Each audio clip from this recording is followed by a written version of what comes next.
Conan.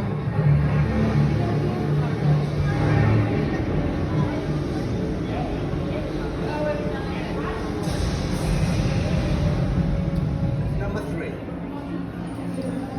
Ooh. Stay there. That's the Keep cool your one, left side right? across, Yeah. your left arm to protect your center.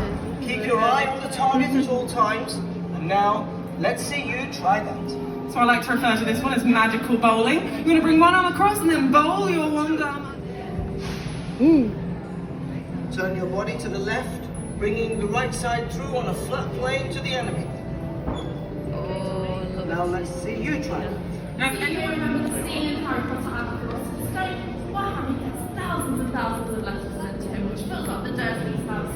Now, Chris Columbus, when he first read the book, he actually thought that this was going to have to be created using CGI, so he thought it was going to be too complicated. But John Richardson, our special effects supervisor, and his team turned around to him and said, no, we are going to make this happen live on set. So what he did is he actually went to a post office and got letter sorting machines. He then adapted them, fitted one to the door, we was on the fireplace and several around the room, and we also had team members as well on ladders throwing in letters into the room as well to create that effect. So they then would have been filled all the way to the top with these lovely letters here. Now these were designed by our graphic designers, Mina Lima. Keep an eye out for all of their work on tour. They are absolutely fantastic. They did so much for the films. They even worked with fantastic these films as well. They have a great attention to detail, so much. So do keep an eye out for their work. It's so impressive. So they would have made 10,000 of these letters. So they would have filled that room full of 10,000 letters, which can be one little negative is if something went wrong or they just do a retake, they would have had to clean up that big mess, which is why I only have about 20 minutes today, as I don't want to be spending my day cleaning up. So we're going to see if it works.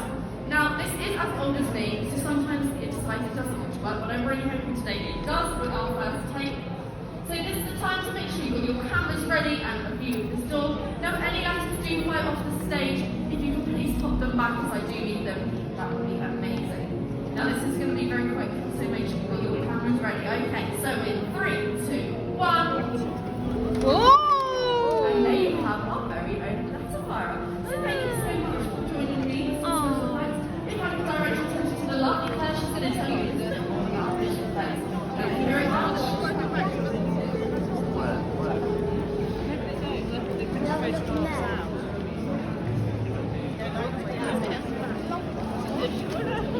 Thank you to Rebecca. As she mentioned, I am going to be showing you a visual effect in just a moment. So a visual effect is anything digital, anything done with CGI. Quite some of the Harry Potter films did use this, but it was most of the later films. In fact, what they were trying to do in filming is do as much with special effects as possible, and only if they couldn't or if it would be too dangerous would they move on to visual effects. One quite notably, that you've probably all heard of, is green screen. I'm sure you've heard of green screen, right? Yep. Of course you have. All worthy of being Ravenclaws, I think.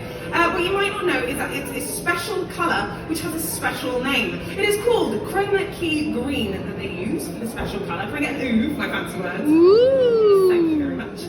Basically, they use this colour because it never appears in anyone's skin tone, no matter where you're from. So it's very useful to put on a computer, find it using that computer, and then delete it completely from the image and replace it with whatever you want. A few years ago, you may have seen this happening to the Queen, poor lady. She wore a lovely green outfit, which was then summarily removed by a lot of other people and replaced with various other cool outfits for our head matriarch. So what we're going to do here today is going to show you how the invisibility cloak works, because it was using green screen. In fact, we have an example of an invisibility cloak right here.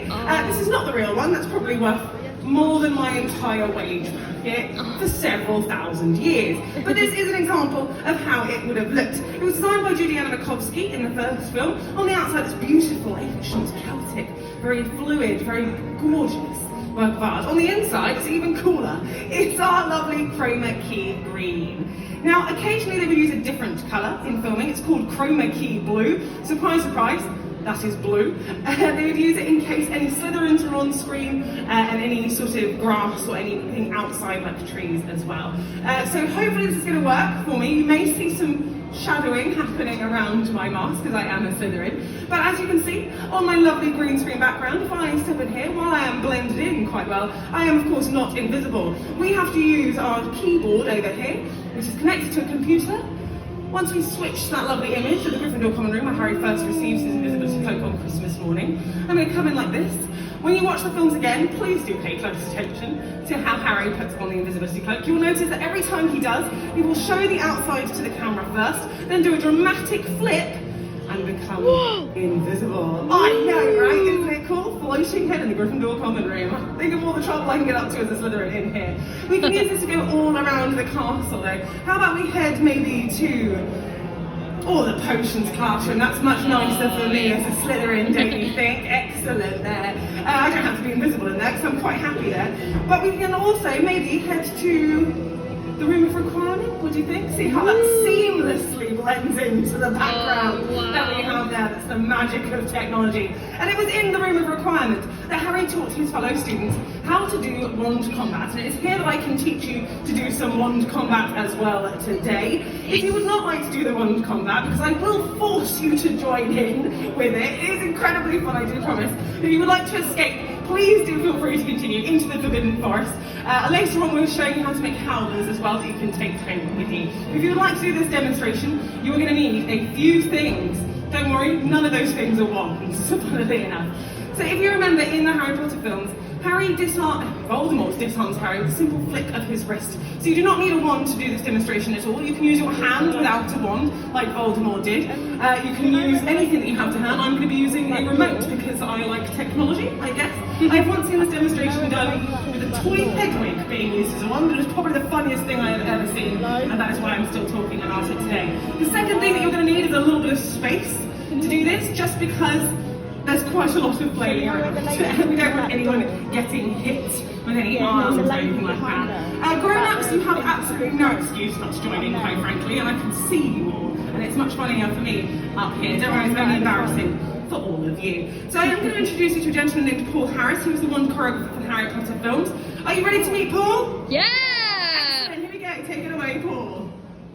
Hi, I'm Paul Harris, and I was the choreographer of the battle scenes in Harry Potter and the Order of the Phoenix. Along with the director David Yates, I created and developed the physical language for fighting with the wand known as wand combat. Okay, get ready, here comes move number one. So now let's try move number one.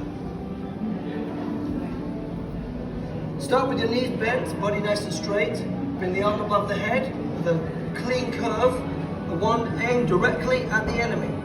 Bring the wand forward of the head and whip it back. Now let's see you try. You all looked very cool for all those who are joining in, all you grown